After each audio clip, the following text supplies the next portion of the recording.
mee dhufuu dide san halkan beellama qabna waan ta'eef achirratti yoo dhufes yoo dhufuu baates dubbii jaarsummaa isinii kennachuufu dhiisuufu halkan mana maakiitiin wal geenne akkasi kennatuu fi kennatuu dhabuu isii akkasitti onna jenna. Kan isaan kunneen fakkeenya Ijibaata qabsoo qabachuu danda'a bucattii tana. Wayiif siin jedhe. No, qabachi isuma tanaayyuu dhaabuu barbaada. Isuma tanaayyuu mucatti tanaayyuu dhaabuu barbaada. Please, wayiif siin jedhe. Ustaaz Muhammad jaarsata yatillee jaarsata. Wayiif siin jedhe ijibaata mana kan kee keessa jirra obboleettii dhaga'i. In qabamtii bari in jarjarii naan qabannaa jechuudha. Maaliif siin jedhe beektaa ijibaata qabsoo? Yaasin. Yaa Muhammadoo kenna. Muhammadii kenna mee daqiiqama takka naa kenna. Daqiiqama takka wayiif jedha. Sii kenna dhiifama guddaa. Maaliif siin jedhe beektaa ijibaata qabsoo? Mana maakii ummata arraas jiru kana ummata kabajamaa ummata gurguddaa kana hin galchan. Waa takka beekuun nurra jira. Ijibaata nullee wal beeydaa miti kaa. Miidiyaa kanallee hin beeydaa. Ummanni amma as jiru kuni ummata gurguddaadha. Abbaan Qorsoomaa, Abu Mu'aas, haga Muhammadiin bahutti marri isaanii obboleettii ta'e na si qabannaa gabbu'anii waan kana si haalaalanii wahiif siin jedha dhaabadhu siin jechuu barbaade. Hi'oo sanii miti yoo jedhe dhiifama yoo dogongorellee. Hagasuma dabarfatu. Filat yaada kaya kanarratti ilaalle anamma akka yaada kootitti. Salaateen faamii salaateen faa. Obsi simbira. Simbira asaanii jiran muutii qabadda. Eewwa. Laal yaada yaasiin kanarratti ijibbaata naani dhageessaami.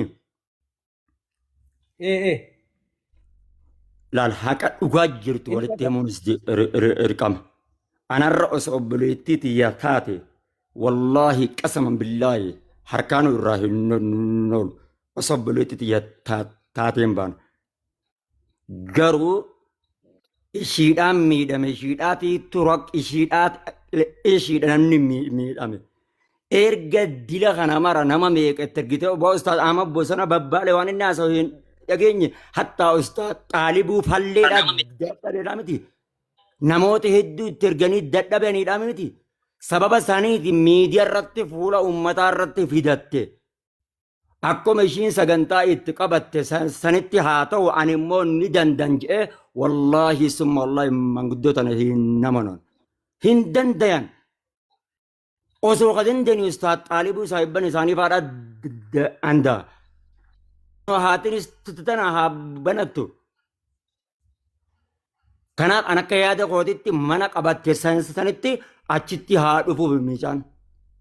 Wanni keessaan jaamu hin jiru. Wanni kanaaf rabbi sodaatu dirqama rabbi sodaatuun barbaachisaa warri waa barate kun maqaadhaan dhalaa hogga waa qabdu argan maallaqa qabdu hoggaa argan tana gartee miskiinummaadhaan asitti dhiisanii tabiraa gartee itti ciqilfatuu fi itti jooruu eeggalan. Gaafa tan garatti guutan tanallee tawaa qabdu tanallee irraadhaanii taanillee gartee biraa kotanii ammas talamaffaatin. Maqaa gartee shari'aan gartee jaartii meeqa qabdii fi kana kanaan jaamtun wanni kanaa kun baay'ataa jira.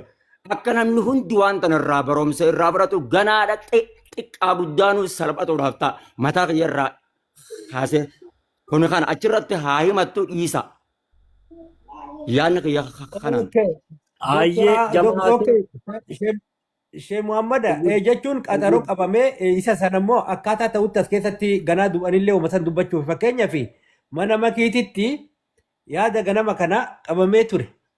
Isa san nuti achirratti kalabsine maal mana sanitti waamanii dadhaban. Waamanii dadhabaniif warra miidiyaarra jirutti facaafne.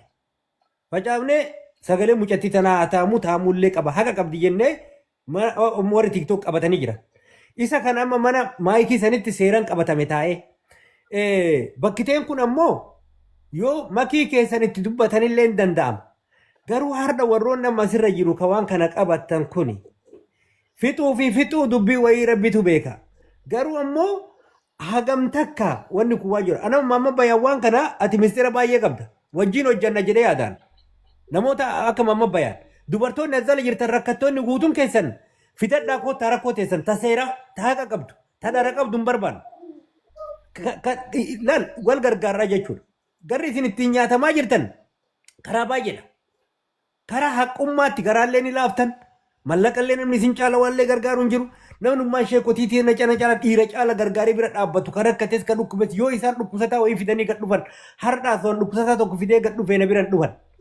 Dhukkubsataa tokko yoo ishee ustaazonni ittiin natuun fidan bira dhaabbatan daqiiqaa takkatti dhufanii maqaa ustaazota ittiin natiin kennan maqaa isaanii dhaanii maqaa nama dhukkubsatee sanii natuun ta'an. Kuni maal agarsiisa?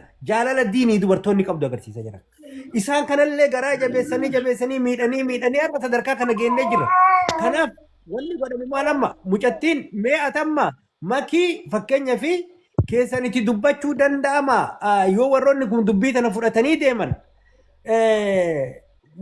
makii keessan itti dubbatanii waan kana waan tokko jechuun hin danda'ama ammoo ustaazotiin tunneeni yoo galgala achirratti ammoo dubbiin tun haa qabamtu wayi silaa amma qabamtee dhumatti miti hagasi deemtanii nama kana dubbiftanii namatti godhanii galgala mana makii irratti dhuftanii ammoo eegachirra dubbiin qabame ammallee sultaan haa gaafatanii amma sultaan yookaan akka maleetti na fudhata akka waan ana ajandaa uume itti fakkaatti garuu rabbi keessa kiyyallee hin beeka ani ka dhaabadheef bakka bu'aa ummata kanaati sagalee ummata kanaati fi sagalee mucayyoo saniiti jihaa kana jira malee ani amma gara isaallee osoo hin ta'in gara mazluuma kana jira jarillee akkasuma jiranii dubbii amma kennadhaa xumuraa isin akka dhayxee waan balleessina achi dhayxee. Haqati akkaf jalaan balleessine maaliif akkuma reef amma abbaan qorsoomaa siin jedhe kan xiiqitti seenee eegaman guddummaa didde gara deemtin haa deemtu mee namni waan godhu haa jiraatu akka hin jenne nu harka tana carraa takkitti isa nuu kenni dhaabadhaa tanuma isiniin jedha. Mucattirraa sagalee dhageeffannaa dubbii nama yoo baay'ateef jedhana wannaan guutu jedhanii. Mucattiin amma dubbadhuuti obboleettii teennaa kamana makiidhaa. Kallattiin ittiin dubbatamu hin jira keessan dubbatanii nu eeggadhu laal akkatti jedhaniin nu eeggadhu dubbii qabamtee jirti akkuma gaaf duraa kabajaan si gaafannetti ammallee kabajaan dhufne keessan itti himanii kabajaadhaan nu eeggadhu takkii guyyaa takka takkii torbaan takka takkii guyyaa lama nu eeggadhu jettaniini itti dubbatama makii asoosiin galgalaatti wannaan seenne jechuudha amma ammoo Dr. Ahmad Bosona Baalee waan kana biyya keessallee nama jiru nama kallattii kamiinillee yoo gargaarsillee kan ufutaate nu ittiin isa bira ittiin dhaabachuu barbaannu keessaa tokko. Kanaaf isa kana akkanatti nuu laali galata guddaa wajjin jechuudha waan maanguddoon jette ija maanguddoo tanarrallee sii galee diqishuu siifillee gaarii miti. Kanaaf isaan kana haa dhageeffannu anamma isaan iskiriinshaat godhadhee jira. Maaliif qabadhee lafa kaa'adha jechuudha. Gaafa isaan deebii wahii hin deebifne yookaan ammoo waan kana hin finne yookaan ammoo hin fixuu dadhabnee wani tokko dhabame itti gaafatamummaa isaan goone waan nu ganaa dubbannutu jira jechuudha. Kanaaf maaliif waan kanatu iyyuu dirqama waan ta'eef sababa keeti malee waan kana hunda uummata kana walitti rakkoo takka illee qabaanneeti miti. Ifin nama sanillee walitti rakkoo takka hin qaban anis iyyuu hin beeku maqaa isaatti iyyuu har'a dhagayan abbaa manaa kee kana jechuudha. Kanaaf rakkoo walirraa kan qabne sirriitti barbaadeeti. Mee ati maal jetta yaada takka asirratti maanguddoo tana tole nuu jedhii kamaakii ammoo keessanii akka abboora kan godhuu kana. Dhufteetumaa banattee akkuma ni tolteetti. Mee maal jetta obboleettii teenya? Ani isinillee dhiibuu barbaadeetii miti dubbiin kiyya manuma maakiititti haanaa xumuramu maaliif jennaan hin dhufu sultaan. Akka hin dhufne ammoo dhibbatti irraa beeka waan ta'eef jechuudha. Warroonni amma as jirtan kunniin akkuma jirtanitti erga anaaf yaaddanii isa hin finna jettanii nama kana deemtanii haga sa'aatii manni sun banamutti dubbistanii haala jiruun hin dhufa taanaan fidu hin dhufu waan ta'eef jechuudha. Sheekota meeqa itti erginee waggaa lamaaf jeesatti akkas dubbiin kun jechuudha. Yeroo baay'ee wanta itti deemame waan ta'eef ani isin dhiibuu fi miti isin diduu fi miti. Kanaafuu jalqaba deemaatii isa dubbisaa isa erga dubbistanii kaatanii mana maakitittuu wal geenna kennachuufuu diduufuu achumatti haa dhumatu achumatti haa laallamu hin dhufu waan ta'eef jechuudha hin dhufuufuu isinuu nama keessan dura akka dhufu godhadha.